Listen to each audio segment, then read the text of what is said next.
हे everyone, कैसे हो आप सभी? भैया भैया भैया प्लीज़ करा दो करा दो। तो ठीक है, मैं करा देता हूँ आपके। एक तो पता नहीं 100 में से अगर 2 बच्चे भी मेरे को है ना मैसेज कर देते हैं थैंक यू भैया आप करा रहे हो, हमें बहुत अच्छा लगता है।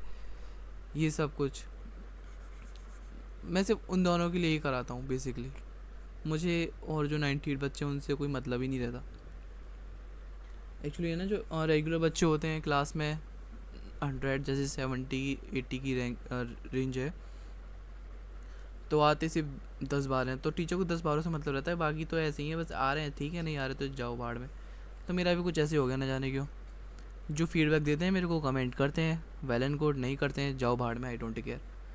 अच्छा, जो बच्चे हैं मेरे साथ कनेक्टेड, सो उनके लिए मैं वन शॉट बना रहा हूँ, ठीक है। और मुझे होप है कि जो रेगुलर कमेंट करते हैं, रेगुलर फीडबैक देते हैं मेरे को, वो अपने एग्ज़ाम से बहुत अच्छा करेंगे और इस बार का रिज़ल्ट आप फाड़ के आओगे, है ना, ये तो मुझे पता ही है। नेक्स्ट वीडियो से मैं आप लोगों के नाम लिया करूँगा जो जिनकी फ़ीडबैक आया करेंगे मेरे पे कमेंट वगैरह, ठीक है। और सब्सक्राइब करके आप अगर मेरे को स्क्रीनशॉट भेजते हो टेलीग्राम पे, फिर तो बल्ले बल्ले हो जाएगी, है ना। अच्छा, तो ये यूएसए का हम वन शॉट कर रहे हैं।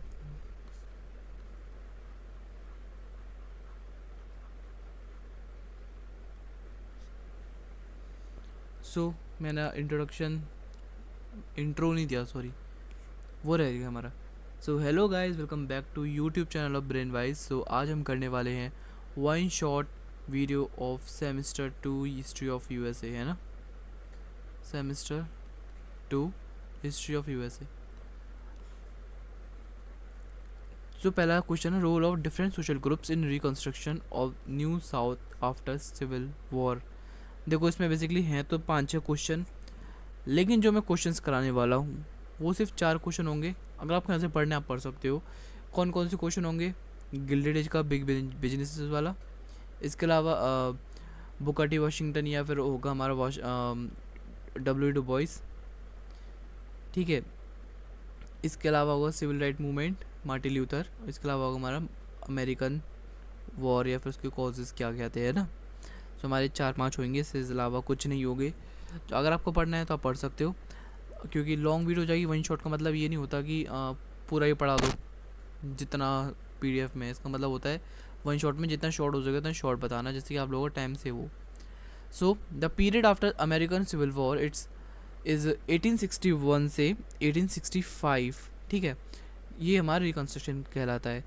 रिकन्स्ट्रक्शन मतलब कि बेसिकली देखो, ये जो पीरियड रहा है हमारा अमेरिकन सिविल वॉर कब तक चला था? 1861 से 1865 तक चला था, इतना तो पता होगा सबको, है ना, 65 तक चला है।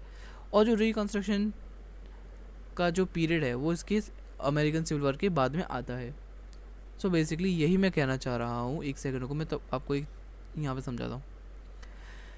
पहले अमेरिकन सिविल वॉर हुआ, पहले अमेरिकन सिविल वॉर हुआ, इतना तो वैसे बेसिकली आप समझ गए होगे, है ना। सिविल वॉर हुआ, उसके बाद रिकन्स्ट्रक्शन का मतलब बेसिकली होता क्या है कि दोबारा कंस्ट्रक्ट करना, यानी पुनर्निर्माण, है ना। तो सिविल वॉर हुआ है, युद्ध हुआ है, तो ऐसा है कि अमेरिका के भी टुकड़े टुकड़े हो गए होंगे। टुकड़े टुकड़े इन द सेंस ऐसा नहीं कि आधा इंडिया के हाथ में, आधा पाकिस्तान के हाथ में अमेरिका, आधा चाइना के हाथ में, ऐसा तो बिल्कुल नहीं है ना। मतलब कि यहाँ के जस्ट ऐसे इमेजिन करके चलो, आपको समझना है तो यहाँ पे बहुत सारी बिल्डिंग्स थी ना, वॉर हुए और है ना, ये बिल्डिंग टूट गई, ये नीचे गिर गई, है ना। और कुछ ग्रुप्स थे वो टूट गए, और जो चर्च वगैरह थे वो टूट गए। अब इनको कंस्ट्रक्ट करना है, तो सारे टूट गए। अब इनको भाई अच्छी अच्छी बिल्डिंग बनानी है, बड़े बड़े घर बनाने दोबारा से। टूटे फूटे घर में तो रहेंगे नहीं लोग, तो उनको रिकन्स्ट्रक्ट करके बनाना पड़ेगा एक बढ़िया सा घर, है ना, दोबारा से इसको कंस्ट्रक्ट करना पड़ेगा। तो उसको पीरियड को बोल देते हैं हम रिकन्स्ट्रक्शन। बेसिकली ऐसा कुछ है नहीं कि बिल्डिंग टूट गई तो उनका रिकन्स्ट्रक्शन हो रहा है, नहीं। बल्कि कुछ नए नए सोशल ग्रुप्स आ रहे थे, है ना। क्योंकि देखो, हमारी जो साउथ सदर्न अमेरिका था और जो नदर्न अमेरिका था वो डिवाइडेड थे, उसमें बहुत से क्लैशेस आए, उसकी वजह से सिविल वार हुआ। ये क्लैशेस को ख़त्म करने को ही यहाँ पे रिकन्स्ट्रक्शन बोला गया है बेसिकली, है ना। सोच लग जाओ, भैया ने बोला बिल्डिंग टूट गई, तो उसको एग्जाम में लिखेंगे बिल्डिंग टूट रही थी, मंदिर टूट रहे थे वहाँ पे, चर्चेस टूट रहे थे वहाँ पे, है ना। और ये घर वर टूट रहे तो उसको रिकन्स्ट्रक्शन, उसको दोबारा से कंस्ट्रक्शन करवाया तो उसको रिकन्स्ट्रक्शन बोलते हैं। ऐसा कुछ भी नहीं है ना। तो भैया ने बता दिया जो मतलब कि क्लैशेस हो रहे थे नॉर्थ और साउथ में, वो उनको दोबारा कंस्ट्रक्ट किया है ना, अमेरिका को दोबारा कंस्ट्रक्ट किया। तो रिकन्स्ट्रक्शन का टाइम क्या था, 1865 से 1877। आई होप एक लाइन जो ऊपर वाली समझाई मैंने बहुत डीप समझा दी, जो कि मुझे नहीं समझानी चाहिए थी, क्योंकि समझा दिया है मैंने already. This was a time of major changes in the southern United States. ये एक ऐसा टाइम था जहाँ पे कि साउथ अमेरिका में बहुत सारे चेंजेस आए, स्पेशली स्लेवरी में। स्लेवरी को अबॉलिश कर दिया गया। साउथ की इकोनॉमी थी वो डिस्ट्रॉय हुई थी, क्योंकि भाई जो इकोनॉमी थी किस बेस से बेस्ड थी, एग्रीकल्चर बेस्ड। एग्रीकल्चर वहाँ पे कौन मेन रोल प्ले करता था, स्लेव्स। अब स्लेव्स ही बंद कर दिए तो एग्रीकल्चर कोई नहीं कर रहा, एग्रीकल्चर कोई नहीं करता तो उसकी इकोनॉमी डिस्ट्रॉय होगी ऑटोमेटिकली। समझ गए ना। So the political system had to be rebuilt. अब जो पॉलिटिकल सिस्टम है उसको रीबिल्ड की बात कर रहे हैं यहाँ पे, ठीक है। पॉलिटिकल सिस्टम की रीबिल्ट हो रहा है, रिकन्स्ट्रक्ट कर रहे हैं उसको, ठीक है। During this time different social groups जैसे कि African American, the Southerners, white Southerners, northern migrants and women's played a key role in rebuilding the new South. हम इसमें बहुत इजी लैंग्वेज में समझेंगे और अच्छे से जानेंगे इस ऐसे में कि क्या चीज़ हो रही थी इस टाइम पीरियड में, क्या इंपॉर्टेंट है, क्या रिएक्शन थे, ये सारी चीज़ें हैं ना, और क्या कंट्रीब्यूशन रहे। पहले अफ्रीकन अमेरिकन बेसिकली वो लोग हुआ करते हैं जो रहते तो अफ्रीका में थे, लेकिन वो किसी कारणवश अमेरिका में आए। कुछ भी हो सकता है रीज़न। ये रीज़न ये भी हो सकता है कि स्लेवरी के लिए उनको बेचा गया हो अफ्रीका से, या फिर हो सकता है अपनी जॉब अपॉर्चुनिटी के लिए यहाँ पे आए हो, सोचने कि चलो यहाँ पे थोड़ा सा काम कर लेंगे, उसके बाद हम फ्री हो जाएंगे, फिर हम अपना अपना एक अलग लाइफ जिएंगे। और ये भी हो सकता है कि कुछ लोग तो ये सोच के आए होंगे कि हाँ हमारे जो मास्टर हैं, यानी जो कि हमें ख़रीद रहे हैं, बेसिकली मैं एक स्लेव हूँ ऐसे मान के चलो। अब मुझे कोई ख़रीद रहा है तो मैं तो ये मान के चलूँगा, चलो ये यूएसए में जो बंदा है वो मेरे को ख़रीद रहा है, तो मैं पैसे भी जाएंगे इधर से उधर तो पैसे तो लगेगा। तो ऐसा होगा कि मैं अगर अमेरिका मेरे को जाना है तो मैं इसलिए हूँ, तो मेरे को वहाँ से कोई ख़रीद ले, तो वहाँ से ख़रीदेगा तो शिपिंग चार्ज, डिलीवरी चार्ज तो उसको ही पे करनी होगी ना, जो मास्टर होगा। एक सेकंड, मास्टर यहाँ पे लिख देता हूँ, मास्टर होगा, है ना। मास्टर ने मेरे को ख़रीदा, ठीक है। मास्टर जो ख़रीद रहा है तो मास्टर ही सारे डिलीवरेबल्स पे करेगा। वो हमारा बेसिकली कुछ भी हो, शिपिंग चार्ज हो, डिलीवरी चार्ज हो, या फिर कोई भी चार्ज हो, सब करेगा मास्टर। अभी मैं सोचूंगा अब तो चलो ये सब हो जाएगा, अब थोड़े दिन एक काम करेंगे कि थोड़ा बहुत काम कर लेंगे मास्टर का, उसके बाद फ्री होकर मैं अपनी लाइफ जीऊँगा आराम से, ऐश और आराम करूँगा वहाँ पे जाके अमेरिका में। लेकिन क्या होता है कभी कभी जो मास्टर होता है उसने दिए 50 रुपये ट्रैवल के, लेकिन वो कह रहा है नहीं 5,000 दिए मैंने, तो तू और काम कर। मैं कह रहा लो इकट्ठा आ गया अमेरिका, तो मैं अच्छा मैं नहीं वापस जा सकता। अब मैं क्या करूँ, अब मैं ज़िंदगी और स्लेव रह जाऊँगा। फिर जो मेरे जो बच्चे होंगे आगे की जो भी होगा वो सब इसी कैटेगरी में आते चले जाएंगे। तो ऐसा बेसिकली एक एग्जांपल दिया था मैंने, आप समझ गए होंगे तो समझ गए होंगे। सो कुछ मैं ये बता रहा था अफ्रीकन अमेरिकन किस कारणवश से आ रहे हैं, ठीक है। मैं इंडिया से हूँ, लेकिन मैं जस्ट इमेजिन करूँ मैं अफ्रीका से हूँ, तो मैं जब भी जाऊँगा, है ना। फ्रीडम फ्रॉम स्लेवरी, इसका एक इम्पोर्टेंट रोल क्या आया था, फ्रीडम फ्रॉम स्लेवरी। मैं इसके अलावा बात कर रहा हूँ कि अफ्रीकन अमेरिकन कौन होते थे, इसके अलावा बात कर रहा हूँ। अफ्रीकन अमेरिकन में एक चेंज आया, फ्रीडम मिल गई स्लेवरी से इन लोगों को। सिविल वॉर के बाद अबाउट 4 मिलियन अफ्रीकन अमेरिकन, समझो 4 मिलियन यानी 40 लाख, ठीक है। 1 मिलियन कितना होता है, 10 लाख। 10 मिलियन कितना होता है, 1 करोड़। इतना तो पता है ना आप सभी को, या फिर ये भी नहीं पता? अच्छा पता है, अरे वाह कमेंट कर रहे हो आज तो सारे हैं, बढ़िया यार। जो कमेंट कर रहा है उसके भी एग्ज़ाम अच्छे होंगे, टेंशन मत लो, मेरी विशेष है आपके साथ। और जिसने सब्सक्राइब करा है उसके तो और अच्छे एग्ज़ाम्स होंगे, एकदम टॉप क्लास। और जिसने नहीं करा सब्सक्राइब उसके तो भाई आप अपने भरोसे जाओ, मैं क्या कर सकता हूँ। अच्छा, gaining freedom from was a major change in their life. भाई फ्रीडम पाना ही उनके लिए बहुत बड़ा चेंजेस था, उनको बहुत बड़ा चेंज था लाइफ का, है ना। उन्हें चाहिए था भाई कुछ मिले ना मिले, हम भैया ऐसे रह लेंगे, हमें कोई मतलब नहीं, लेकिन भाई हमें कुछ करने के लिए आज़ादी तो दो ना। हम कुछ कर पा नहीं रहे हैं, खाना हम खा पा रहे नहीं है, आराम हम कर पा रहे नहीं है, है ना, कुछ कर पा रहे नहीं, लेकिन जीवित हैं हम, कुछ कर नहीं रहे फिर भी जिंदा है। They no longer belong to plantation owners. अभी प्लांटेशन ओनर्स जो मास्टर्स है बेसिकली, वो प्लांटेशन ओनर्स की बात कर रहा था मैं, ऊपर बात की थी मैंने। Were now legally free. अब वो उनका कोई भी, अब जो स्लेव्स हैं, यानी अब जो स्लेव है, जो स्लेव मैं था अभी, अब मैं फ्री हो गया, मुझे कोई दिक्कत नहीं है, मैं किसी प्लांटेशन ओनर से बिलोंग नहीं करता हूँ, अब मैं लीगली फ्री हूँ। But freedom didn't mean equality. अब मेरे को फ्रीडम तो मिल गई लेकिन इक्वालिटी नहीं मिली। फ्रीडम होती है आज़ादी, इक्वालिटी होती है समान अधिकार, होती है जो समान, एक सबको समान मिल, समानता होता है ना वो। They still face racism. अभी मैं बहुत तगड़े तरीके से काला हूँ, एकदम भनक काला, समझ रहे हो, तवे की जैसा। और मैं बहुत गरीब भी हूँ, बहुत ज़्यादा, इसलिए तो मैं ऐसे लैपटॉप से वीडियो बना रहा हूँ। अब गरीब नहीं होता तो आपके लिए वीडियो क्यों बनाता है ना। और वॉयलेंस, मैं मतलब कि लोग मेरे को पीटते हैं मारते हैं, ठीक है, मुझे कोई मतलब नहीं है, ठीक है, पीटो मारो, मैं तो सीख लिए हुए ना, ऐसा कुछ। इसके अलावा फैमिली एंड कम्युनिटी बिल्डिंग। अब मैंने जो बहुत से अफ्रीकन अमेरिकन से उन्होंने वो मिले एक दोबारा से, और अपनी फैमिली मेम्बर से जो कि सेपरेट हो गए थे स्लेवरी के दौरान, क्योंकि स्लेवरी के टाइम अलग कर दिया करते थे। कभी कभी ये होता था कि आप स्लेव हो, जैसे आप कोई नहीं, आप नहीं, कोई नहीं स्लेव। अब जैसे कि ए मम्मी है और बी पापा है, ठीक है, ए अम्मी है, बी बाप है, ठीक है। इसके अलावा जो सी है वो मतलब एक चमन, चमन है, ठीक है, चमन जस्ट, और कोई नहीं है, चमन इनका बच्चा है, ठीक है। तो क्या है, अब ये इतने गरीब हैं कि इनको पैसे चाहिए, तो इन्होंने सी को बेच दिया। अब हम सी नहीं लेते यहाँ पे, और कुछ लेते हैं, मुझे बहुत अजीब सा लग रहा है सी बोलने में। अब ऐसा है, कम दिमाग लड़ाओ, ये इनका, अरे हाँ सी मतलब चाइल्ड है इनका, है ना, सी मतलब चाइल्ड है इनका। अरे रुको एक सेकंड, इनका चाइल्ड है। अब इन्होंने अपने चाइल्ड को सोल्ड कर दिया, किसके लिए, पैसों के लिए, पैसों के लिए अपने, इन्होंने अपने बच्चा बेच दिया। अब भाई तू स्लेवरी कर, हमें कोई मतलब नहीं, हमें तो पैसे दे दे। अब ये जो स्लेवरी से फ्री हो गए तो ये इनसे जाके मिले वापस। They also form tight night community and set up black churches which became center of support education and politics। अब इन्होंने एक कम्युनिटी बनाई बहुत, जिसमें कि बहुत स्ट्रॉन्ग नाइट, बहुत स्ट्रॉन्ग गांठें बनी, गांठें यानी समझ रहे हो।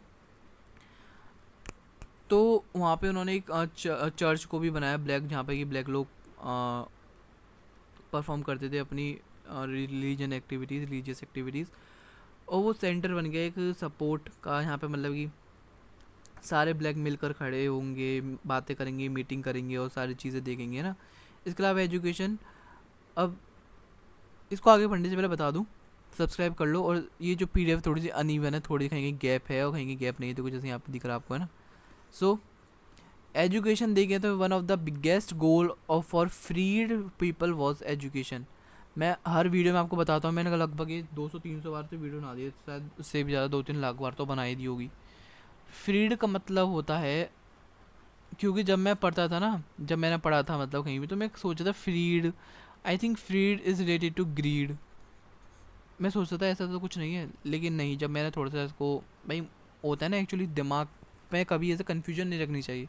अगर कन्फ्यूजन है तो अच्छे से सर्च करो। जैसे कि मुझे फ्रीड में बहुत दिक्कत होती थी। फ्रीड पीपल कौन हुआ करते थे, क्या ये कोई कम्युनिटी थी या फिर कोई एक अलग सोशल ग्रुप था अमेरिका में? नहीं, फ्रीड मतलब जो स्लेवरी से फ्री हो गए थे। फ्री यानी फ्री एकदम फ्री, फ्री हो गए थे। फ्री प्लस डी, या फिर बोलते हैं ना प्लस ईडी, हर चीज़ में ईडी लगा देते हैं, या फिर होता है ना वो वाली चीज़।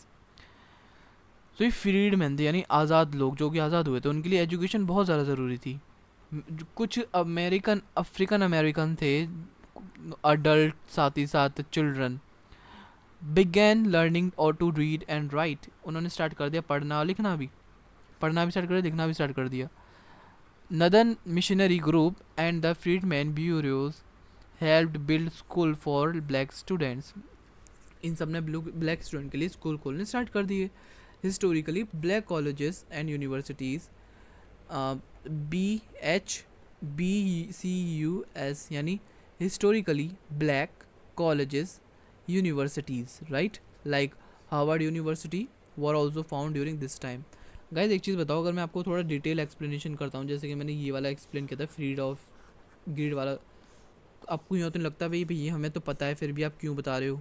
क्योंकि मुझे लगता है कि आप कॉलेज के वाले बच्चे हो, कॉलेज के बच्चे हो, बहुत होशियार हो, ठीक है, मेरी तरह बुद्धू नहीं हो, ठीक है. तो सोचा मुझे आपको एकदम प्रॉपर एकदम नीचे से एकदम बेस क्लियर करवा के चलना चाहिए. कभी कभी सोचता हूँ कि आपका बेस ऑलरेडी क्लियर होगा तो मैं आपको वो समझाता ही नहीं हूँ, जस्ट चलता चला जाता हूँ. कोई लगता है कि हाँ समझाने वाली चीज़ें तो समझा देता हूँ उसको, है ना.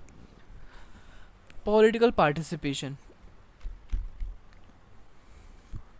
African Americans also began to take part in politics. अब जो अफ्रीकन अमेरिकन्स हैं उन्होंने स्टार्ट कर दिया पॉलिटिक्स में अपना हस्तक्षेप करना, है ना.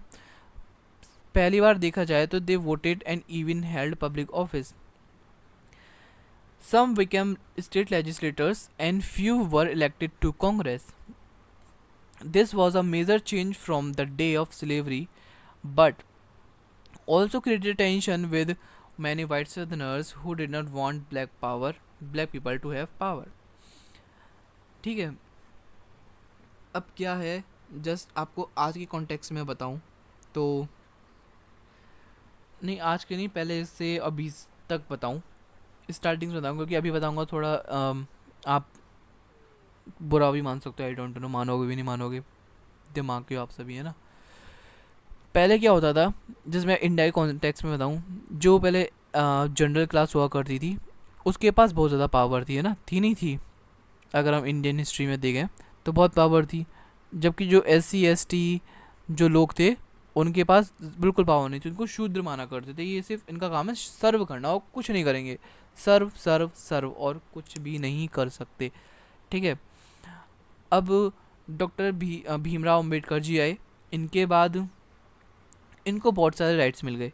अब इनके पास इतनी पावर आ गई,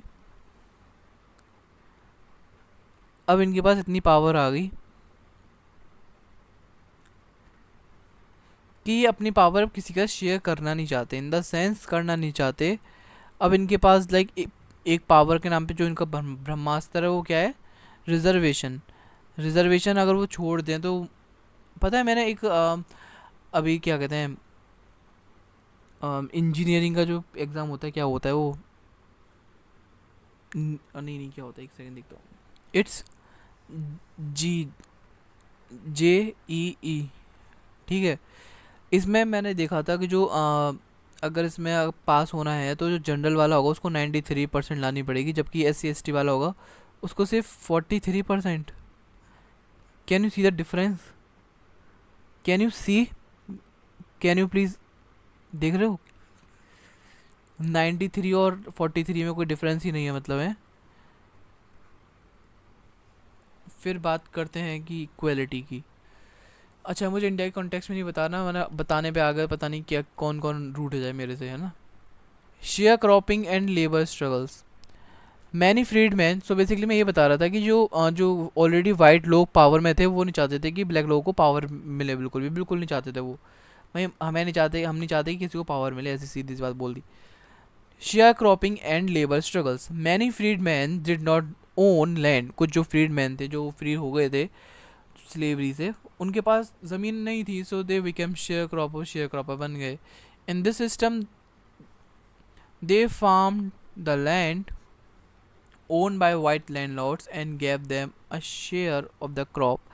This often kept them in a cycle of debt and poverty. वही चीज़ उस स्लेवरी हुई थी, किसमें हमने सूफों में पढ़ा था, वही चीज़ आ रही इसमें. They were free but not fully independent economically. White Southerners यानी जो लोग साउथ में रहते थे वो लोग वाइट थे, उनकी बात कर रहे हैं हम. नेक्स्ट सोशल ग्रुप पे आता है ये वाला. White Southerners were not a single group. ये सिंगल ग्रुप नहीं था. They had different views, interests and reactions during Reconstruction. अब मुझे है ना उसकी बात याद आ गई सिमरन की। सिमरन बहुत हरियाणवी में बोलती थी, तो हमने ऑनलाइन मीटिंग में क्या बोला था कि मैं तमिल में ही नेक्स्ट वीडियो में पढ़ाऊँगा, तो मैं नेक्स्ट वीडियो में तमिल में ही पढ़ा रहा हूँ। तमिल भाषा की एसेंट पकड़ के मैं समझाने की कोशिश कर रहा हूँ। ठीक है, आपको समझ में भी आएगा और थोड़ा एंटरटेन भी लगेगा, क्योंकि वो मेरा एसेंट है थोड़ा सा अलग है दूसरी वीडियोस में, और इस वीडियोस में थोड़ा अलग ही रहता है। तो थोड़ा सा माइंड फ्रेश कर लीजिए। अब हम तमिल के एसेंट में पढ़ने वाले हैं। तमिल में नहीं, लेकिन हिंदी में पढ़ेंगे, लेकिन एसेंट तमिल वाला होगा, ठीक है। अगर आप कहोगे तो भोजपुरी है, तो भोजपुरी में भी पढ़ा देंगे। हरियाणवी में कहोगे तो हरियाणवी में भी पढ़ा देंगे, लेकिन हमें सीखनी पड़ेगी, है ना। दीज वर बेसिकली सीखनी नहीं पड़ेगी यार, थोड़ा समझो मैं किसकी बात कर रहा हूँ, मैं एसेंट की बात कर रहा हूँ। हाँ, तो these were a wealthy elite who lost their slave and much of their wealth during the war. ये वो वेल्दी एलाइट थे जिन्होंने अपने स्लेव खो दिए और जितने भी पैसे वैसे सब खो दिए जो सिविल वॉर था उसके दौरान। सबसे बुरा तो मुझे इनके लिए लग रहा है। Many of them tried to regain control over black labor through the black codes, which were law that restricted the rights of African Americans. They wanted to keep the old social order, ये पुराना था वैसे ही करना चाहते थे, जैसे चल रहा है वैसे चलने दो। When the radical Republicans in Congress saw this, they passed law to give black people more protection and took control of Reconstruction. Poor whites की बात पढ़ें कहाँ पर आ गए हम, पढ़ें तो देखें poor whites farmers specially those who never own slave, जो कि कभी स्लेव्स नहीं बने, उन्होंने भी बहुत ज़्यादा हार्ड टाइम फेस किया। ठीक है। The southern economy was broken economy, they competed with freedmen for jobs and lands. Many poor whites supported the Democratic Party and which opposed Reconstruction and black rights.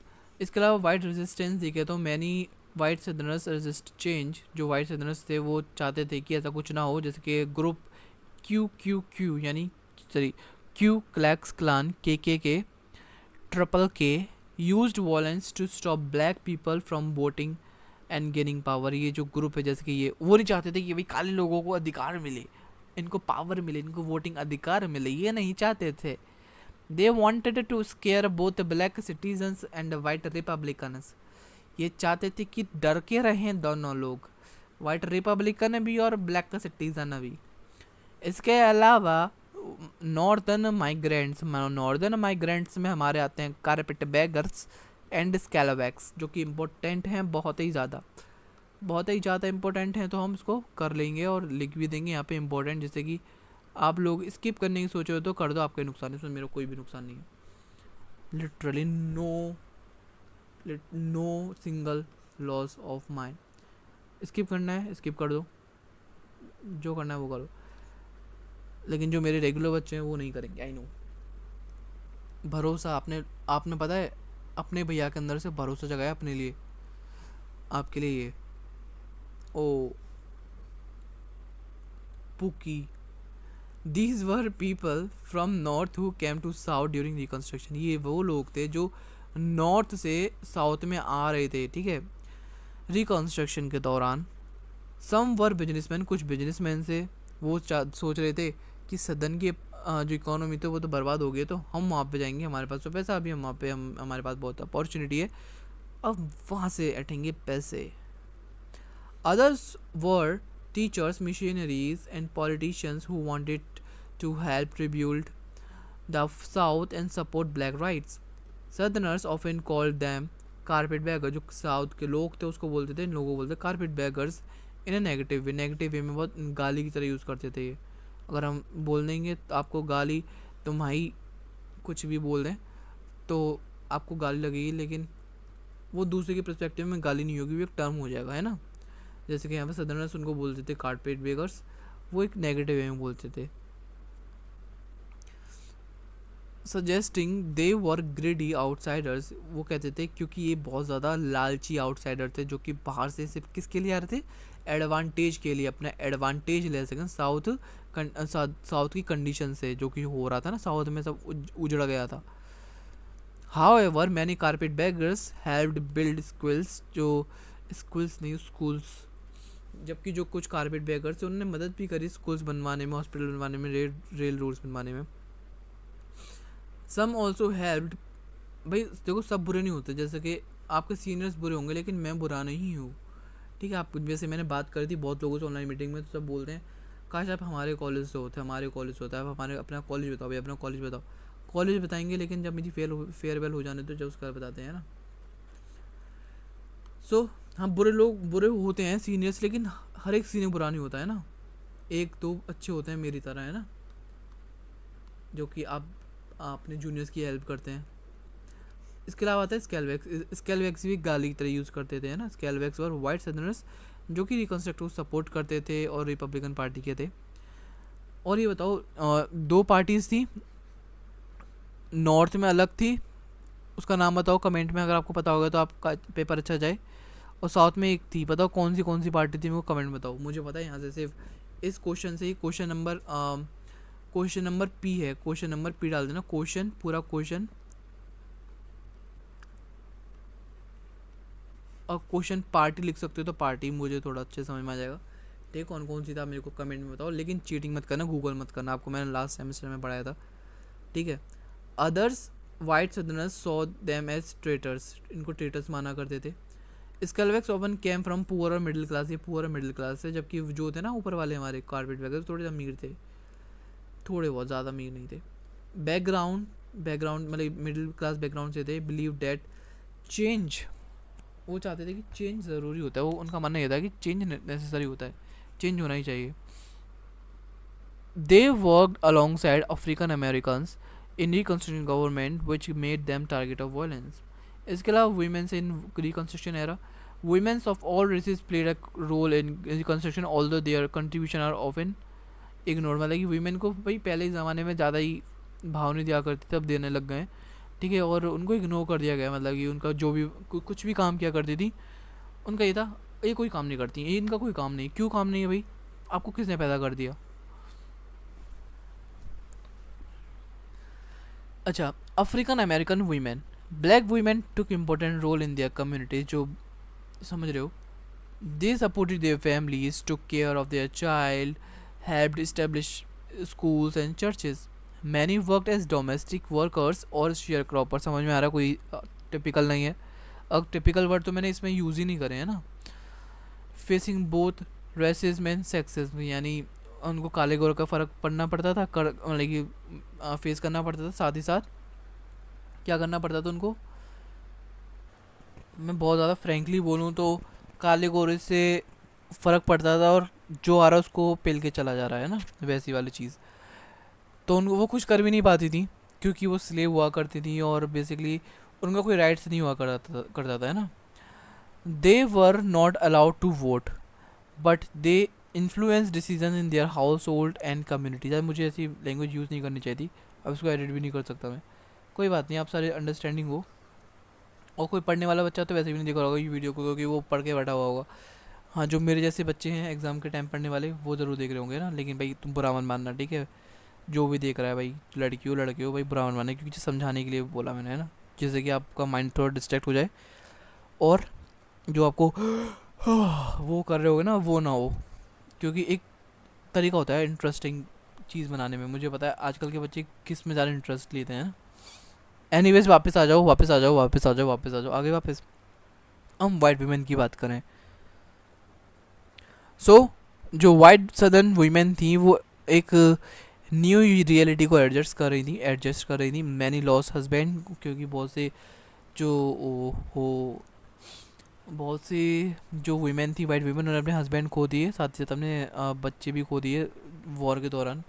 जैसे कि अभी आपको पता है पहलगाम में अप्रॉक्सीमेटली 28 डेथ हुई हैं, जिसमें कि क्या ही बताऊँ। Anyways, Rest in peace. And their social status changed after loss of slavery. Some became more politically active in opposing Reconstruction, supporting white supremacy. Northern white women, especially teachers, nurses, who went to the south to help in the rebuilding process. ये गई थी South में जिससे कि rebuild process करवा सकें, मतलब rebuilding जो चल रही थी रिकन्स्ट्रक्शन का उसमें हेल्प कर सकें. इसके अलावा they help teach freed people जो कि स्लेव्स थे, इनको स्लेव भी बोल सकते हो, स्लेव थे उनको पढ़ाया. स्लेव नहीं बोलेंगे, स्लेव बोलेंगे तो फिर फ्रीड, वो फ्री हो गए ना लोग, अब फ्री लोग उनको स्लेव थोड़ी बोल सकते हैं. तो हाँ बेसिकली हाँ जो फ्रीड पीपल थे वो स्लेव थे क्योंकि वही फ्री हुए थे. इसको यहाँ पे स्लेव नहीं लिखेंगे, फ्रीड पीपल लिखेंगे. And provided health care services. The role of federal government and freedmen bureaus. Although not a social group, the Freedmen Bureau played a major role in helping the Southern rebuild. It was created in 1865 by Congress to help freed slave and poor whites. क्योंकि इन condition बहुत ख़राब थी freed slave की, जो free तो होंगे लेकिन condition ख़राब है जो गरीब लोगों की भी है ना. Function of the Freedmen's bureau: provide food and medical aids, help reunite families, set up schools, hospitals, settle legal disputes between freedmen and white landowners. Although it did not important work, मेरा थोड़े ink पे ध्यान था. Although it did important work, the Bureau faced a lot of opposition and did not have enough money and more manpower. It was eventually shut down in 1872. इसके अलावा political parties and reconstruction government देखें तो देखेंगे अभी. देखो अब नीचे नहीं हो रहा.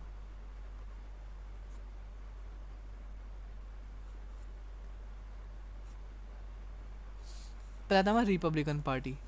रिपब्लिकन पार्टी रिकन्स्ट्रक्शन के दौरान चाहती थी, स्पेशली हम किसकी बात कर रहे हैं, रिपब्लिकन में भी स्पेशली बात कर रहे हैं रेडिकल रिपब्लिकन्स की, ठीक है, जो कि चाहती थी, क्या चाहती थी वो, साउथ को पनिश करना चाहती थी. वो चाहती थी अफ्रीकन अमेरिकन को राइट्स मिले, ठीक है. दे पास 14th अमेंडमेंट जो कि था हमारा citizenship and equal protection and 15th amendment voting rights for freedman, जो कि मैंने बहुत एक्सप्लेन किया है अपनी उस वाली वीडियो में, ठीक है. इसके अलावा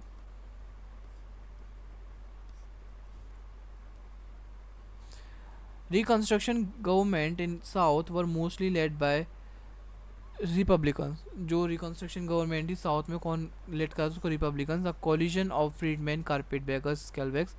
दे वर मैनी रिफॉर्मर्स.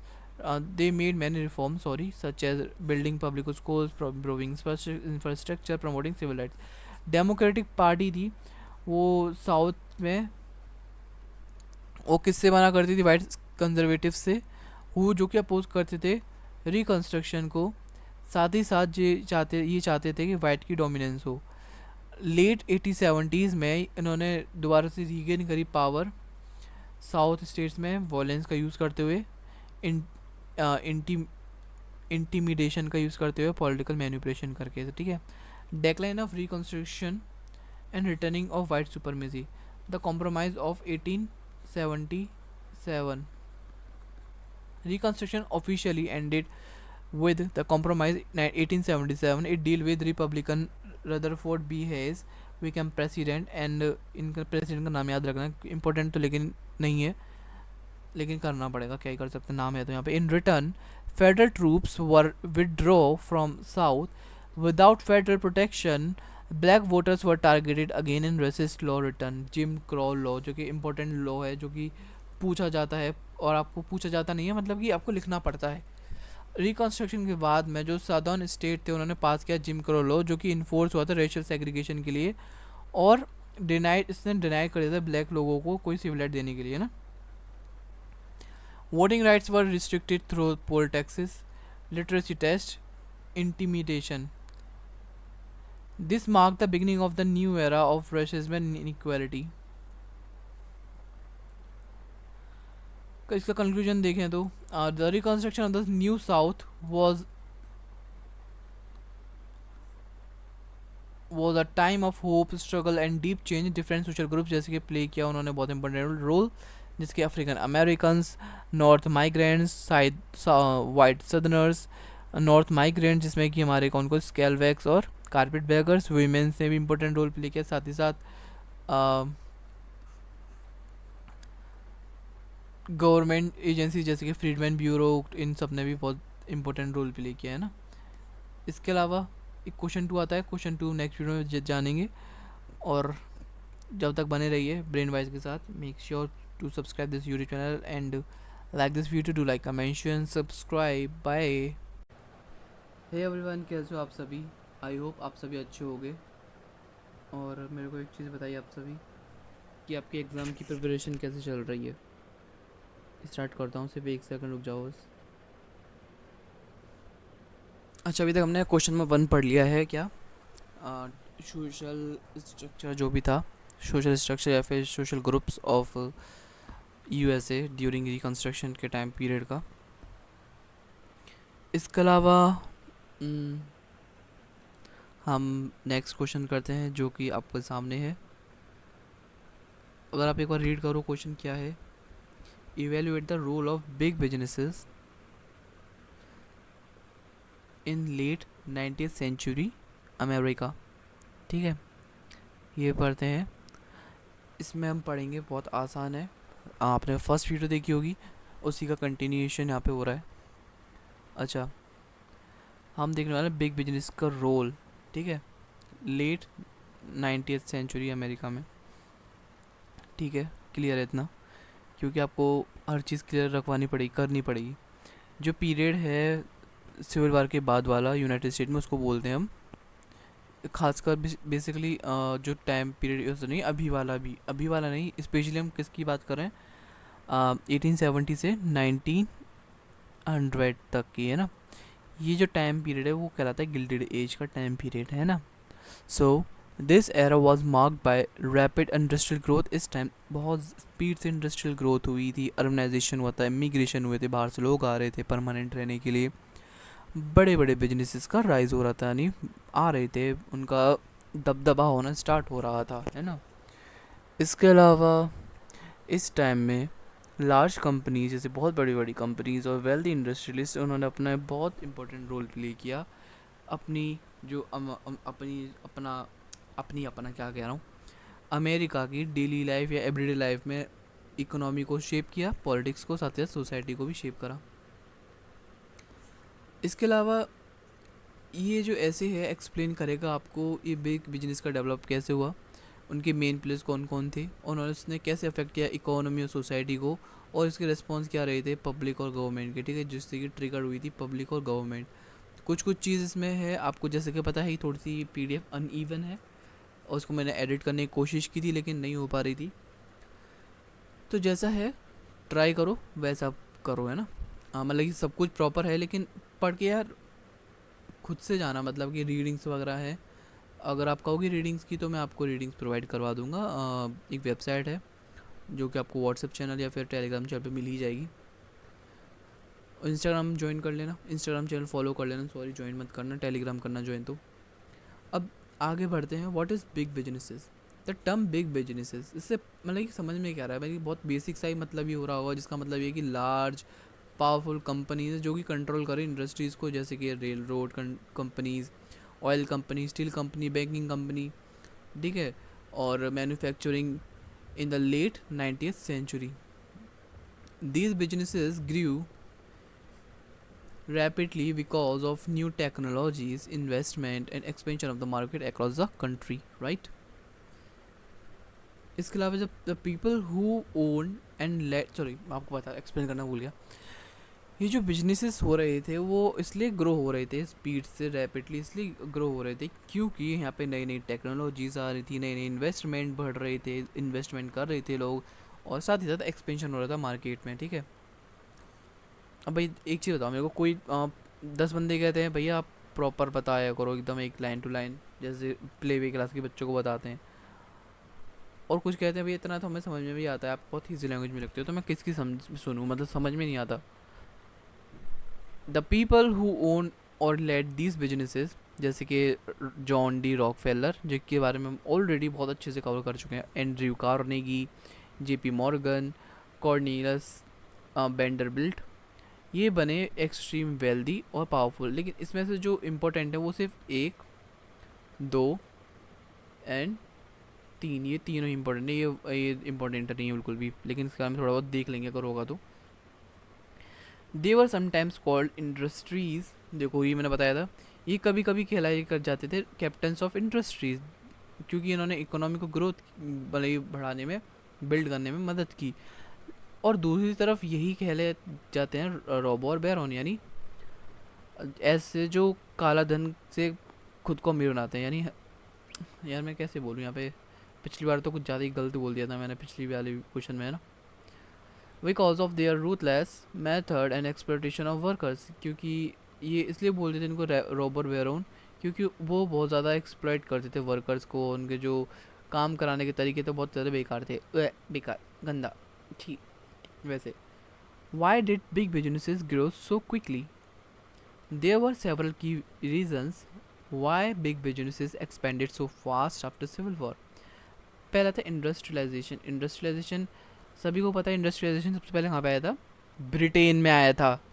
अमेरिका पढ़ रहे तो अमेरिका में आया होगा, बताऊँ वो भी कुछ भी मतलब गलत सलत, अमेरिका में नहीं आया था, पहले ब्रिटेन में आया था। फर्स्ट जो कंट्री थी वो ब्रिटेन थी, ठीक है।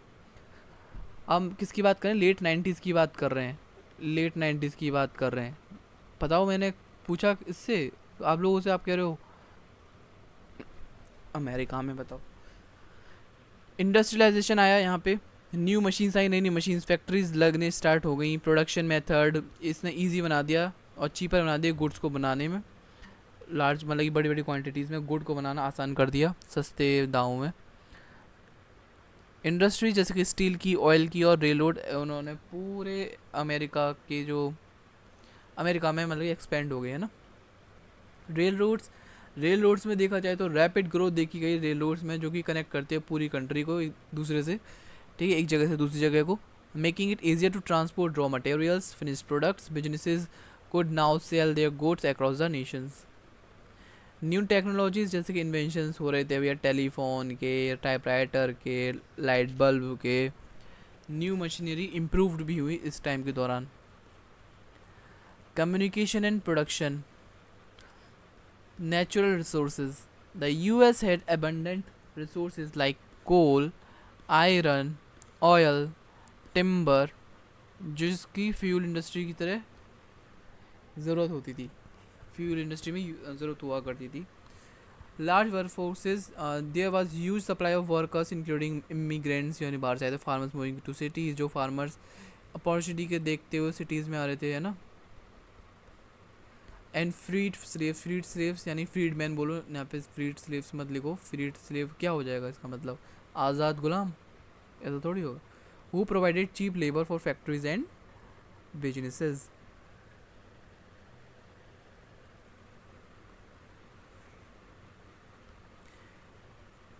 लाइसेंस फेयर पॉलिसी, अब ये क्या चीज़ है भाई, ये क्या बवाल आ गया?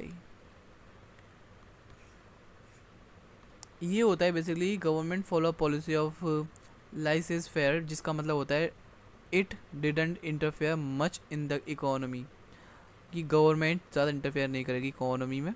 There were few laws to control business practices which allow big businesses to grow without much restrictions, ठीक। मतलब कि उसने बोल दिया था कि जो बिग बिजनेस है वो अपने आप को कर सकते हो, हम कोई आपको रिस्ट्रिक्ट नहीं कर रहे हैं। और बिग बिजनेस वाले थे वो इतने हरामी थे कि क्या ही बताऊँ, कि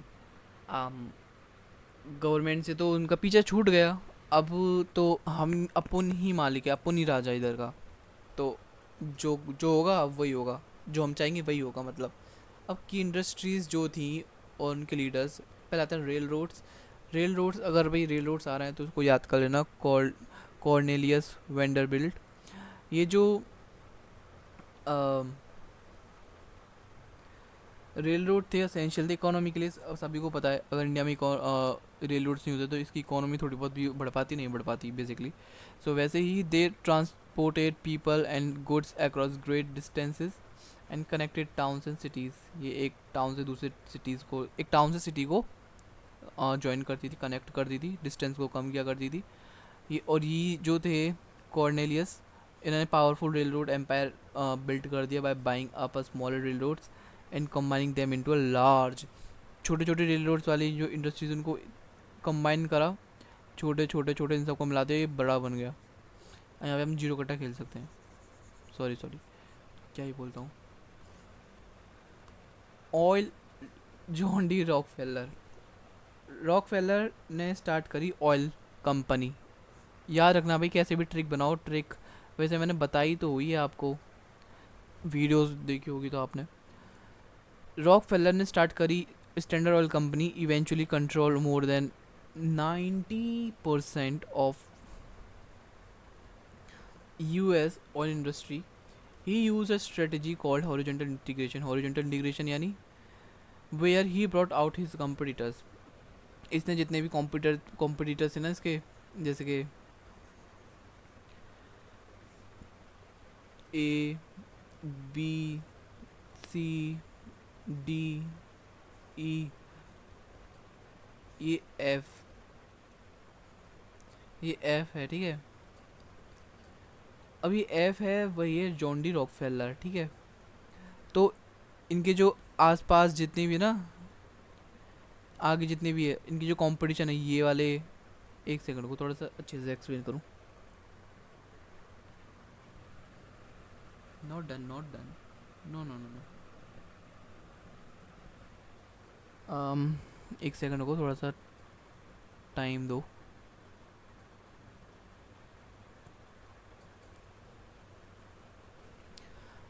जैसे कि ये हमारा कौन हो गए, जॉन डी रॉकफेलर। अब इनकी जो कंपटीशन ये है, ये और ये, अब इन्होंने क्या किया, कह दिया भाई ऐसा है, तुम एक काम करो, तुम नहीं कर पाओगे। अब ऐसा है कि अब मैं पूरा चलाऊंगा। अब जितना भी ये बन गए, एफ बन गया ये जॉन डी रॉकफेलर की पूरी कंपनी। इसने इन्होंने अपने सारे कॉम्पिटिटर से उनको खरीद लिया। He also form trusts where multiple companies acted as one to avoid competitions. Steel, Andrew Carnegie, steel में देखा जाए तो एंड्रयू कार्नेगी का बहुत मेन रोल होता है। कार्नेगी ने कार्नेगी स्टील कंपनी बनाई, जो कि बनी लार्जेस्ट और most profitable steel company world में। ही यूज वर्टिकल इंटीग्रेशन, इन्होंने वर्टिकल इंटीग्रेशन किया, ये वाला vertical integration, owing every part of the process from raw material to factory distribution. इसका रॉ इंटीग्रेशन का मतलब वो नीचे से लेके, यानी जो भी रॉ मटेरियल निकाल रहे हैं वहाँ से और प्रोसेसिंग से सब वही करेंगे, ठीक है। इसका मतलब ये होता है। इसके अलावा ये भी लिखना है कि वर्टिकल इंटीग्रेशन किसने किया और हॉरिजॉन्टल इंटीग्रेशन किसने लिया, आपको पता ही होगा किसने किया। अगर लिख दोगे ना तो इसको अंडरलाइन ज़रूर करना, जैसे कि अगर टीचर होगा होशियार सा तो नंबर इसको देख के दे देगा, भाई ये बच्चे ने ये लिखा है तो उसको तो मैं पूरे 20 दूंगा या फिर 22 ही दे दूंगा पूरे। भाई कोई टीचर हुआ तो मैं तो प्रे करूँगा जिसने चैनल को सब्सक्राइब किया है उसको इस आंसर को लिखने के बाद 20 या फिर 21 मिले, 20.5 मिले, बताओ। और जिसने सब्सक्राइब नहीं किया उसको सिर्फ इतने मिले। अरे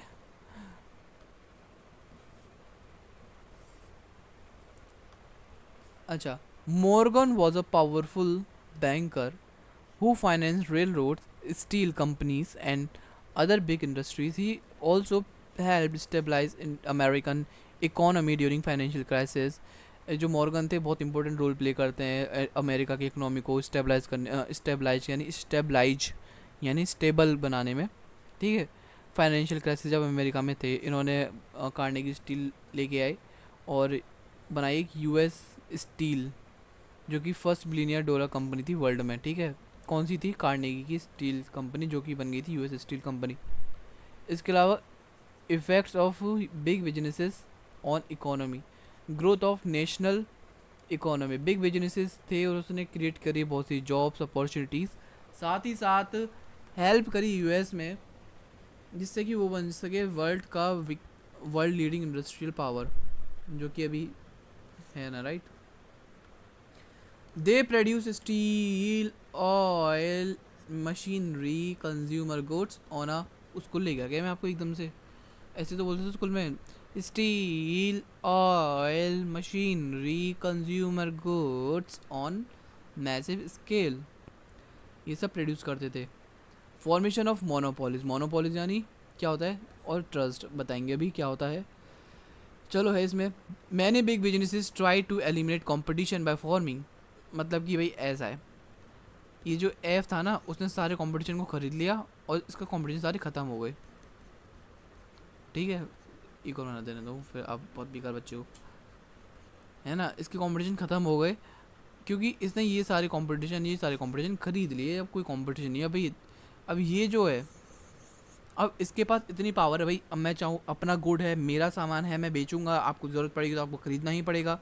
अब मैं चाहूँ 10 रुपये में बेचूँ, चाहे मैं 1000 रुपये में भेजूँ, चाहे मैं इसको 10 लाख में भेजूँ, ख़रीदना तो आपको पड़ेगा ही, ठीक है, अगर आपको ज़रूरत पड़ेगी तो।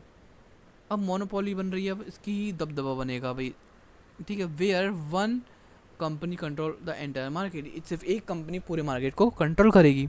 और ट्रस्ट वो होते हैं group of companies working together to control price and production, this reduce consumer choice and increase prices, basically यही रिड्यूस कर दी कंज्यूमर की चॉइस और प्राइस बढ़ा दिए भिकमंगियों ने। Rise of corporations, businesses became corporate, guys bore तो नहीं होता आप लोगों को, क्योंकि मैं किसी को बोर नहीं करना चाहता। Businesses became corporation meaning they sold shares of stock to raise money. क्या होता था, बिजनेसेस थे वो कॉरपोरेशन बने, जिसका मतलब ये है कि उसने उन्हें अपने शेयर को सोल्ड कर दिया और शेयर ऑफ स्टॉक्स को सोल्ड कर दिया जिससे कि उनके पास पैसे आए। ये अलाउ करता है उन लोगों को कि जल्दी से ग्रो हो जाए, ठीक है। जो कोई एक चीज़ होता है, जो जल्दी चीज़ होती है वो बेकार हो जाती है, वो जल्दी काम शैतान वाला होता है ना, बेशक जल्दी हो जाए, लेकिन ये भी होता है ना, जल्दी शुरू होता है वो जल्दी ख़त्म भी होता है, अगर बात हो रिलेशनशिप की, दोस्ती की, या फिर किसी भी चीज़ की। अब जिस एग्ज़ाम में, आप एग्ज़ाम सबसे बड़ी चीज़, आप एग्ज़ाम से ही देख लो। अगर आप इस वीडियो को सेमेस्टर की स्टार्टिंग में देखते, बेसिकली सेमेस्टर की स्टार्टिंग में क्या, अगर मैं इसको वीडियो के कब बनाता, स्टार्टिंग बनाता तो कोई नहीं देखता, तो मैं इसको बनाई मई में रहा हूँ। तो मैं ये बताना चाह रहा हूँ बेसिकली कि अगर आप ये जनवरी में ही पढ़ लेते, सारा सिलेबस जनवरी में कंप्लीट कर लेते, क्या मई या फिर जून या फिर जुलाई, क्या आप इसमें इसको ये सारा कंटेंट आपको याद रहता? नहीं ना। वही मतलब जितना जल्दी याद करोगे उतना जल्दी भूलोगे भी, तो क्या फ़ायदा इतनी जल्दी पढ़ने का। ये है तो सही जून जुलाई, इसमें पढ़ेंगे ना ब्रो। तो वही चीज़ है, स्ट्रेटजी अपनाओ, स्मार्ट बनो,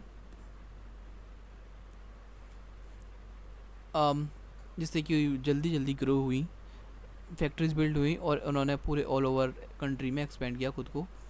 boom and burst cycle, the economy grew fast but it was also unstable, economy बहुत स्पीड से ग्रो हुई और इट वॉज ऑल्सो अनस्टेबल, भाई इस स्पीड से तो ग्रो हुई लेकिन अनस्टेबल भी रही।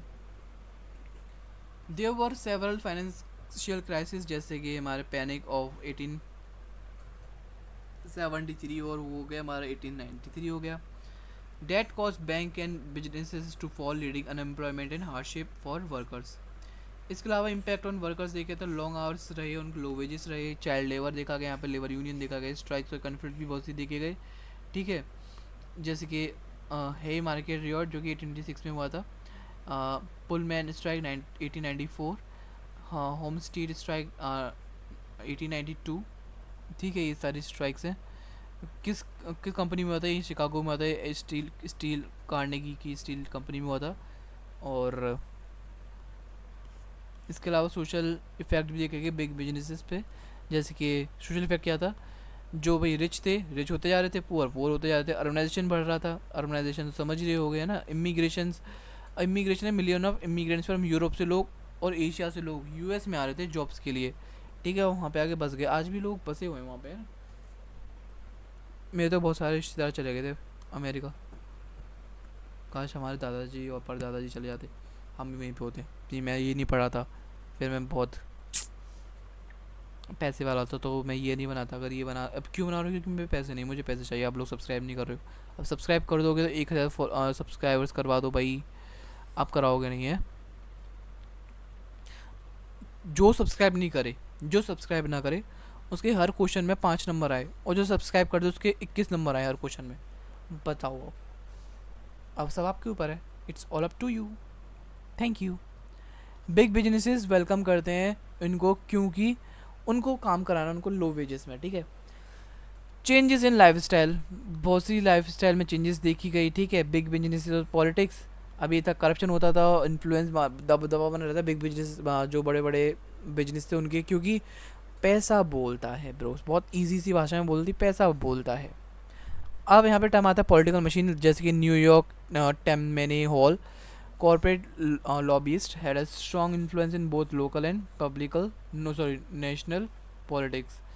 ये बेसिकली एक मशीन टाइप की बोल सकते हैं, जैसे कि जहाँ पे कि बहुत लोग इकट्ठे होते हैं और इन्फ्लुएंस बेसिकली उनका ही होता है हर चीज़ पे, लोकल पे भी और नेशनल पॉलिटिक्स पे भी। गवर्नमेंट का रिएक्शन यही था, कुछ बेसिकली कोई रिएक्शन ही नहीं था इस टाइम में, क्योंकि गवर्नमेंट तो पैसे दो, ठीक है, आपने जो बोला हम आपके, या मैं क्या ही बोलूँ, अगर आप पता मेरे को कह दो भैया आप अपने तरीके से पढ़ा दो, अभी मैं ना अपने तरीके से पढ़ा नहीं रहा, अपने तरीके से पढ़ाने आ गया ना, आप ऐसे हो गए भाई, भैया आप तो सच में ही भैया हो यार, क्या ही बोलते हो, आपसे टीचर वाली वाइब से नहीं आ रही। मेरे को पता है बहुत अपनी जुबान पे बहुत कंट्रोल लगाना पड़ रहा है आप सबको पढ़ाने के लिए, क्योंकि मैं बहुत अच्छा बच्चा हूँ। एनीवेज, क्रिटिक्स और डिफेंडर्स, बिग बिजनेस के डिफेंडर बोलते हैं कि मतलब कि डिफेंडर्स वो होते हैं जो कि बिग बिजनेस की बुराई होने से बचाते हैं। वो बोलते हैं कि इंडस्ट्रियलिस्ट थे, वो कैप्टन ऑफ इंडस्ट्रीज है, क्योंकि उन्होंने जॉब क्रिएट अपॉर्चुनिटीज़ दी, टेक्नोलॉजी इंप्रूव करवाई, इंफ्रास्ट्रक्चर बढ़वाए, डोनेशन भी करी, चैरिटीज़ है ना, चैरिटीज़ के लिए डोनेशन भी की, जैसे कि कार्नेगी ने अपना मनी दे दिया लाइब्रेरीज और एजुकेशन के लिए, है ना भाई, ये बात सच भी थी, है ना। उनका मानना ये था, बिलीव्ड इन सोशल डार्विनिज्म। ये सोशल डार्विनिज्म की आपने थ्योरी उनसे सुनी है, क्या नाम है उनका, क्या नाम है उनका, अनिरुद्ध आचार्य जी, राधे राधे गुरुजी वाले हैं जो, अगर नहीं सुनी तो मेरे को बताना, मैं आपको है ना टेलीग्राम पे भेजूँगा, बहुत फ़नी है।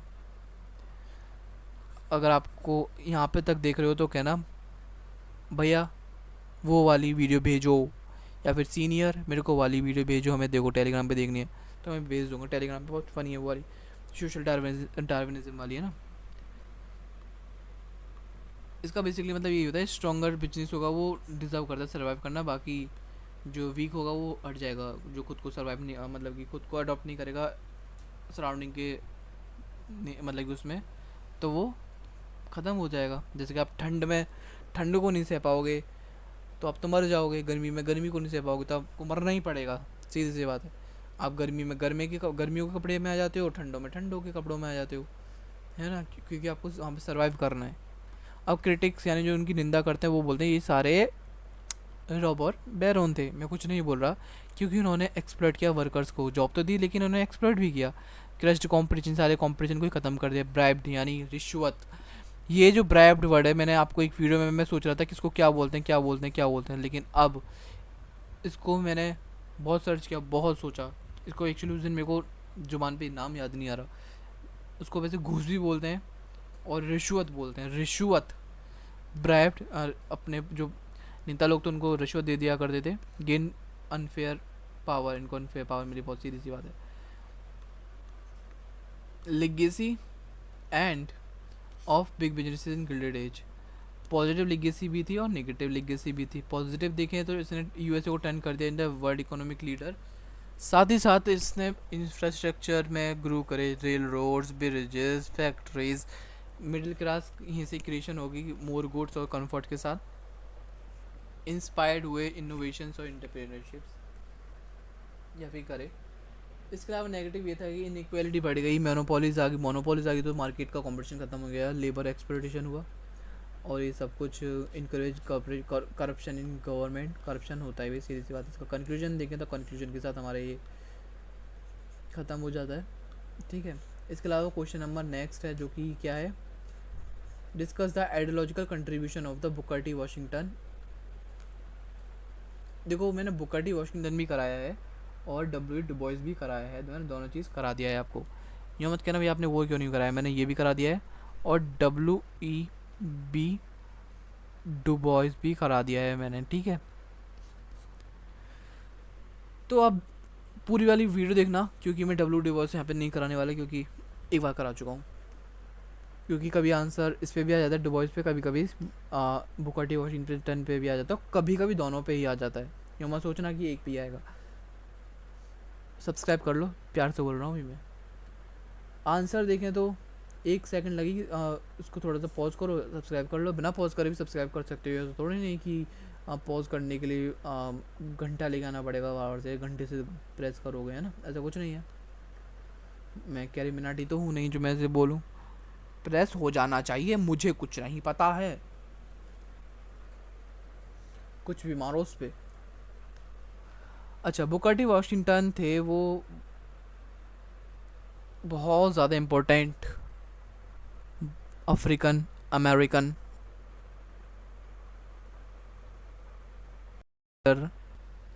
अच्छा, बुकर टी वॉशिंगटन, मैं सोच रहा हूँ उसको आप है ना खुद से करो। बुकर टी वॉशिंगटन हो गए, सारी चीज़ें।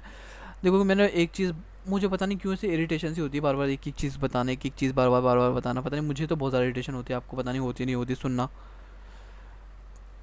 तो ये पहली बात तो स्लेवरी में बॉर्न हुए थे, इनकी जो पावरफुल वॉइस थी उन्होंने अपनी पावरफुल वॉइस उठाई किसके लिए, गरीब काल लोगों के लिए, सिविल वॉर के बाद, ठीक है। ये मानते थे एजुकेशन मिलनी चाहिए सबको, और एजुकेशन सिर्फ प्रैक्टिकल बेस मिलनी चाहिए, थ्योरी बेस नहीं। जबकि डब्ल्यू डू बॉयस बोलते थे गलत बोल रहा है, बल्कि प्रैक्टिकल बेस नहीं, इनको एजुकेशन थ्योरी बेस्ड मिलनी चाहिए।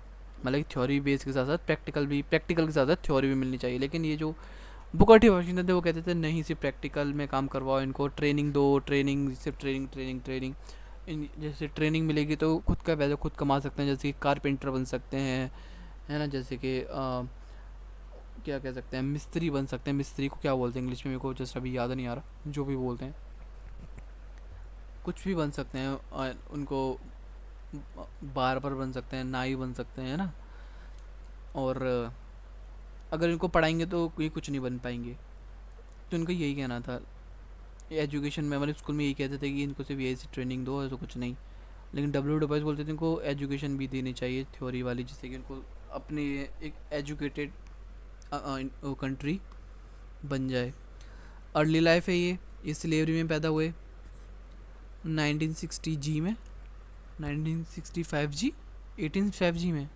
अच्छा जी, इट्स नॉट 55 जी, इट्स 56। ये था ये 56। वर्जीनिया में पैदा हुए सिविल वॉर के बाद, और ही इनके इनके ये और इनके पूरी फैमिली फ्री हो गई। फ्रीड यानी ऐसे मान लो फ्री हो गई, ठीक है, वैसे फ्रीड लिखना है यहाँ पे। ये जब बच्चे थे, Washington work in salt furnaces, coal mines, but had a strong desire to learn. He eventually went to the Hampton Institute, a school for free slaves, where he was, अपने पूरा आपको कवर करवा दिया है, where he was trained in practical skills. देखो बोला था practical skill, discipline और education. Washington early experiences shaped in is believe that African Americans could raise through education, hard work and moral characters. इसके अलावा he believed that education would come if black people learn useful skills. देखो education तभी आएगी जब वो कुछ नई नई चीज़ सीख लेंगे ब्लैक पीपल, वैसे नहीं आएगी। इनका यही मानना था, बताओ। ये जब इकोनॉमिकली इंडिपेंडेंट हो पाएंगे, वैसे नहीं हो पाएंगे, ऐसा इनका मानना था। मेरा कुछ मानना नहीं है।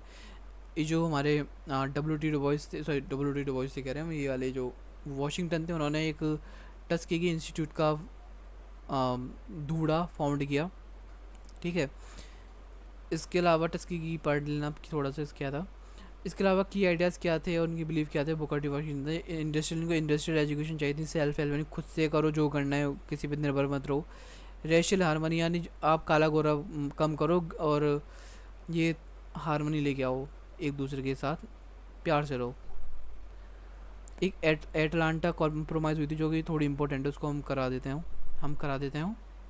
ये क्या बोलता हूँ, वन ऑफ द हिज ये जो एटलांटिस जो एटलांटा था ना, क्या एटलांटा कॉम्प्रोमाइज़ एक स्पीच थी जिन्होंने की दी थी 1895 में एटलांटा में, जिसमें कि ये सब बोलते हैं, इनकी भाषा है, समझ लेना।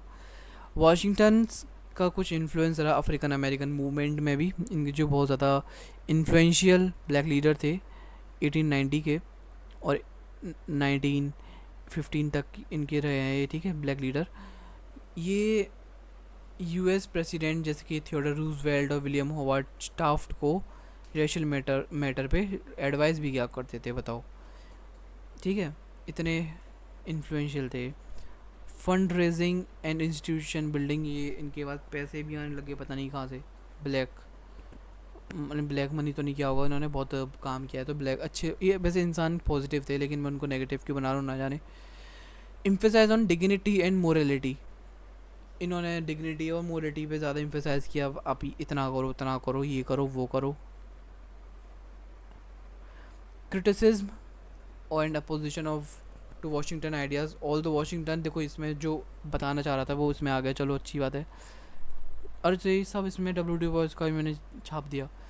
All the Washington was very influential but not agreed with him, not every one, इनसे एग्री नहीं करते थे। मैनी अमेरिकन लीडर्स जैसे कि डब्ल्यू बॉयज़ बिलीव, उनका मानना ये था कि इनकी अप्रोच अच्छी है लेकिन वो कुछ ज़्यादा ही पैसिव है, सबमिसिव नहीं है बिल्कुल भी, है ना। उनके जो टैलेंटेड 10 थे, मतलब कि क्या बोलते हैं ये, डब्ल्यू डुबोइस अफ्रीकन अमेरिकन थे, उनको वो अफ्रीकन अमेरिकन लीडर थे, वो बोलते हैं अफ्रीकन अमेरिकन को ज़रूरत है हायर एजुकेशन की और पॉलिटिकल एक्टिविज्म की, यानी पॉलिटिक्स में भी एक्टिव रहने की। He believe that top 10 of the black community, the talented 10 should lead the fight for civil rights, voting rights and social equality. Du Bois criticise Washington, देखो ये नीचे वाले हैं ऊपर वालों को क्रिटिसाइज़ कर रहे हैं, यानी जो डुबॉइस हैं वो क्रिटिसाइज़ कर रहे हैं, निंदा कर रहे हैं वाशिंगटन की। अब नायगारा मूवमेंट होगा और एक NACCP आएगा जो कि इनके टाइम पे आएगा,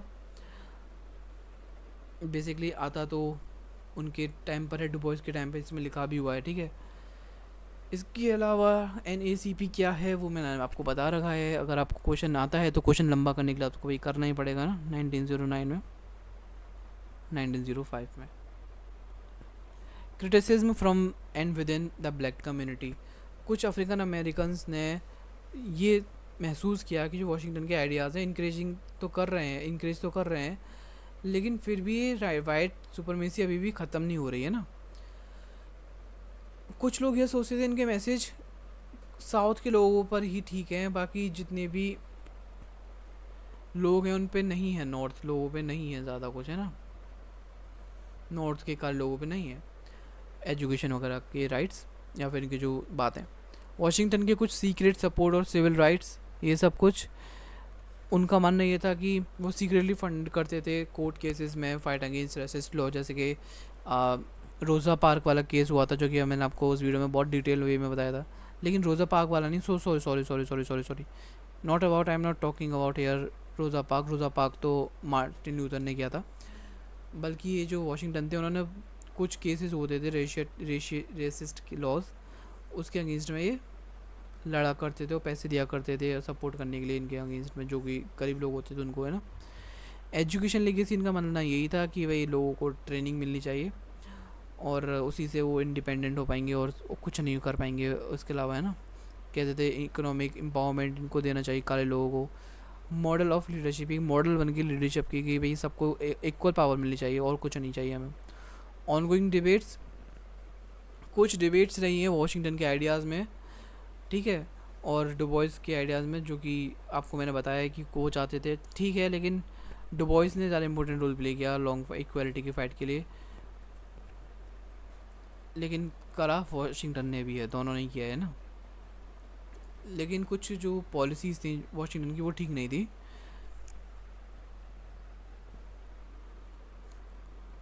इम्पोर्टेंट कोट्स बाय, अगर आप इसको याद कर सकते हो तो कर लो। Excuse me. ठीक है, कंक्लूजन ये रहा, करो ख़त्म, वीडियो इसी में ही ख़त्म करा देता हूँ मैं। इसके अलावा Martin Luther king, Martin Luther king ने बहुत इंपॉर्टेंट रोल प्ले किया है, ये भी मैंने आपको बता चुका हूँ सारी चीज़।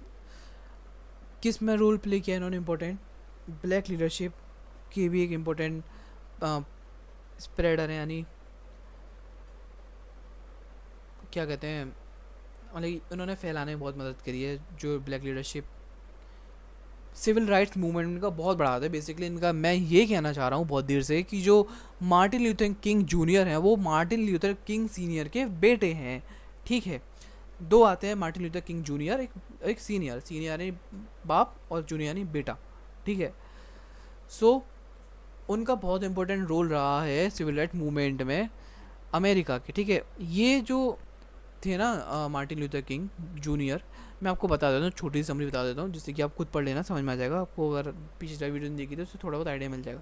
ये गांधी जी से बहुत ज़्यादा इंस्पायर थे, ये भी नॉन वायलेंस पे बहुत ज़्यादा फोकस किया करते थे। इसके अलावा वो कहते थे हाँ जो भी करना है, लड़ाई करनी है फ्रीडम के लिए, जस्टिस के लिए, इक्वालिटी के लिए, है ना, तो भाई ऐसा लड़ो मत। उनको बहुत बुरा लगता था, ऐसे कर हाथ पैर टूट जाएंगे। तो वो कहते थे कि ऐसा है, प्यार से बात करो, बात से ही आप सॉल्व करो, कोशिश करो बात से करने का, ठीक है।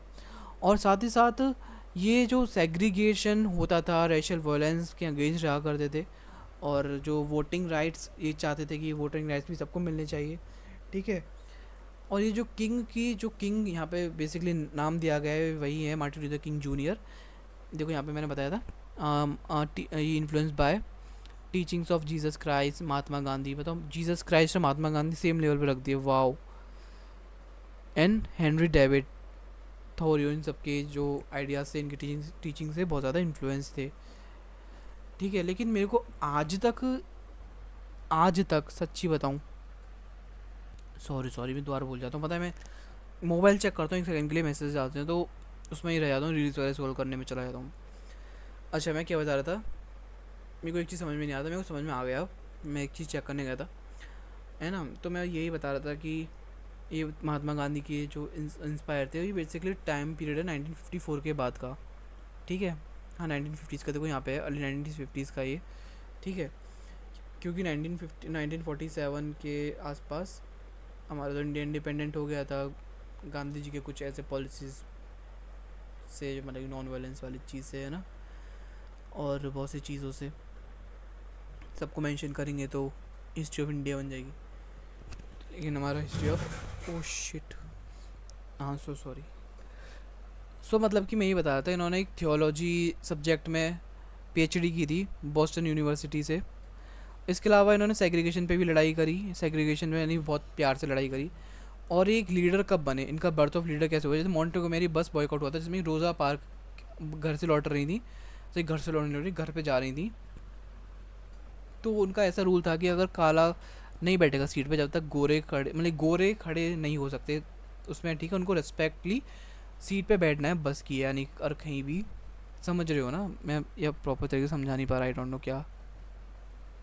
देखो आपको समझाता हूँ, जैसे कि मैं, जैसे सीनियर जूनियर मान लो, सीनियर हो जाएगा गोरा वाइट,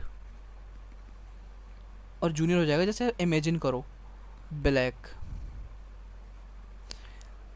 अब ऐसा मत सोचना कि भाई सीनियर जूनियर को लिटरल मीनिंग में ले जाओ कि देखो ऐसा, हाँ। अब जो सीनियर सिटीज़न होगा, है ना, सीनियर सिटीज़न, तो उनको बैठना ही पड़ेगा, सीनियर सिटीज़न को बैठना पड़ेगा, जूनियर को खड़ा रहना पड़ेगा, जूनियर यानी ब्लैक लोगों को, समझ गए। अब तो समझ रहे हो ना क्या, किस तरीके से बताना चाह रहा हूँ। अगर आप कहीं पे सीट मिलती है आपको खाली, तो बैठेगा सीनियर ही, जूनियर नहीं बैठेगा। अगर जूनियर बैठता है तो उसके खिलाफ कार्रवाई की जाएगी, ठीक है। इतना समझ के बहुत ही ईजी समझ में आ गया। जूनियर क्या था, ब्लैक, ब्लैक नहीं बैठ सकता, वाइट बैठेगा। लेकिन जो रोज़ा पार्क थी वो कौन थी, जूनियर थी यानी ब्लैक थी। और एक वाइट आया यानी एक सीनियर आया, वो बैठी हुई थी, जो जूनियर थी वो बैठी हुई थी सीट पर, बस की सीट पे। एक सीनियर आता है, वो कहता है हटो, नहीं नहीं हटूंगी, उसने बोल दिया, ड्राइवर बोलता है उससे रोज़ा पार्क से हटो, वो बोला नहीं हटूंगी, फिर उसका कंडक्टर बोलता नहीं हटूंगी, नहीं हटूंगी, नहीं हटूंगी, नहीं हटूंगी, ये केस चला गया बहुत लंबा। ऐसा क्यों हो रहा है? इसके बाद एक कॉन्फ्रेंस बनी, सदर्न क्रिश्चियन लीडरशिप कॉन्फ्रेंस 1957 में, जिसने कि एक स्ट्रगल को कंटिन्यू करा। इसके अलावा कुछ बिलीव्स थे मार्टिन लूथर किंग के, वो थे अहिंसा यानी non violence, love and brotherhood, moral courage, faith in democracy, real. King के कुछ मेजर सिविल राइट्स में इवेंट्स है, जैसे कि बिर्मिंगम कैंपेनिंग, मार्च ऑन वाशिंगटन, जो कि बहुत इंपॉर्टेंट है, मार्च ऑन वाशिंगटन वाले जो आता है 1963 में, ठीक है। मेरे को डेट्स भी याद होगी, पता है, क्योंकि मैं एक्सप्लेन क्यों नहीं कर रहा, क्योंकि भाई मैं बार बार, आई डोंट नो क्यों मैं बार बार आपको बता रहा हूँ ये चीज़। सेल्मा टू मोंटेगोमेरी मार्च हुई थी, ठीक है, 1965 में, आई थिंक 1965 में।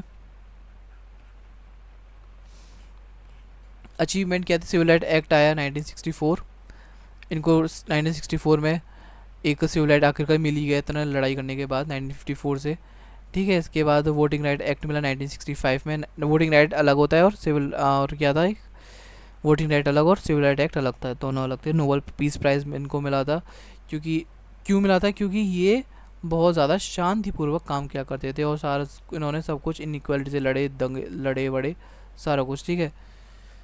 कुछ इनकी मूवमेंट थी, जैसे कि इकोनॉमिक जस्टिस चाहिए थी, इन्होंने कुछ बात भी बोली, एंटी वियतनाम वॉर स्टेंसेस, कुछ क्रिटिसिज्म थे और कुछ चैलेंजेस भी थे, जो वही गोरे लोग तो वो इनके क्रिटिसिज्म करते थे भाई क्यों कर रहे हैं ऐसा कुछ, ठीक है। इनका फिर पता क्या हो, 4 अप्रैल 2-3 महीने पहले ही, मतलब कि 2-3 अप्रैल में ही, 4 अप्रैल को इनका असैसिनेशन हो गया। कब?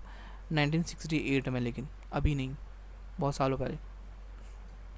इनका कुछ लॉन्ग टर्म इम्पैक्ट रहे, ग्लोबल इन्फ्लुएंस रहा, ठीक है, इन सारी चीज़ों पे। Martin Luther king junior day भी बनाया जाता है, कब बनाया जाता है अमेरिका में? 1986 में, सो इन 1986 ये जो बनाया जाता है एवरी जनवरी, ठीक है, नेशनल हॉलीडे बनता है ना इस टाइम। इनके कुछ कोड्स हैं, पढ़ना हो तो पढ़ लेना, वरना गेट आउट। इसके अलावा यूएसए की एंट्री, भाई ये वाला क्वेश्चन इसमें से बिल्कुल भी मत करना, जो मैंने प्रॉपर वीडियो बनाई है वहाँ से करना, आपको मज़ा आ जाएगा, एक अलग ही लेवल पे संतुष्टि मिलेगी। भाई आपने क्या पढ़ाया है, भाई आपने क्या पढ़ा दिया, भाई काश हम पहले पढ़ लेते, हम खुश हो जाते। पता है, यहाँ से आपको देख लो, आपको देखना हो, लेकिन मज़ा तो आपको उसी वीडियो से आएगा देखने में, क्योंकि बहुत अच्छे से एकदम डिटेल एक्सप्लेनेशन आपको समझ में आ जाएगा। मतलब यहाँ से समझ में नहीं आने वाला कुछ भी, यहाँ पे आ जाएगा तो आ जाएगा, लेकिन समझ में तो भाई वहाँ से बहुत तगड़ी, मतलब कि इतनी तगड़ी लेवल से मतलब कि समझाया ना, एक्सप्लेनेशन किया, क्या ही बताऊँ। एक बार मेरे कहने से वाली वीडियो देखना, इतनी इंटरेस्टिंग वीडियो है, इतनी इंटरेस्टिंग वीडियो है, यू विल डोंट बिलीव कि भैया इतना अच्छा भी समझा सकते हैं। वही टॉपिक बहुत अच्छा लगा था मेरे को और बहुत अच्छे से समझाया है मैंने, बहुत फेवरेट टॉपिक है मेरा ये, और मेक श्योर कि इसको देखो।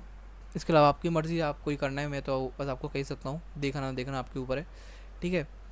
और जब ये वाला क्वेश्चन लिखो तो ये वाला इस जिम्मरमैन टेलीग्राम में इसका मेंशन जरूर करना, क्योंकि बहुत ज़्यादा इंपॉर्टेंट है। क्यों इंपॉर्टेंट है उसमें जाके वीडियो देखो, अगर नहीं देखनी तो आपकी मर्ज़ी, सब्सक्राइब कर दो, सब्सक्राइब करोगे तो अच्छे नंबर आएंगे, नहीं करोगे तो वो आप अपने भरोसे जाओ, ठीक है।